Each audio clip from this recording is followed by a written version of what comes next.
pay attention to fear. Do you become filled with terror at the thought of being put on the spot at a social event? This fear can come from being asked a personal question in front of others, or just being invited to a social gathering of any kind. If you have SAD, this fear would dominate your thoughts and causes you to feel panicked. 12. For example, if you have SAD, you may feel a sense of terror when a friend asks you a question in front of people you don't know. Note when you become self-conscious in a social setting.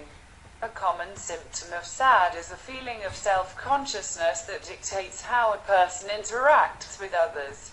People with SAD are always afraid that they will embarrass themselves or get rejected in some way. If you feel extremely self-conscious when in a social setting, before a social interaction, or before a public talk, you may have SAD. 13. For example, if you feel like you have nothing of value to say when you are discussing a subject that you are actually passionate about, you may have social anxiety instead of contributing your ideas and opinions.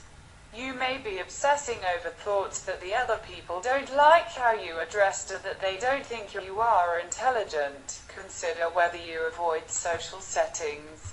A common trait of someone with SAD is avoiding instances where they may be forced to speak or interact in a social setting. If you go out of your way to avoid social interactions or having to speak in front of others, you may have social anxiety. 14. For example, if you are invited to a party but you refuse to go because you are too nervous about hanging out with other people, you may have social anxiety. Think about how often you stay quiet during discussions. People with SAD generally fade to the back of discussions because they are too nervous about voicing their thoughts. They are afraid that what they say will displease others or warrant ridicule. If you often find yourself staying silent during conversations out of fear, this may indicate that you have SAD. 15. For example, if you are in a discussion with others, do you voice your opinions or slowly shrink to the back, avoiding eye contact with others?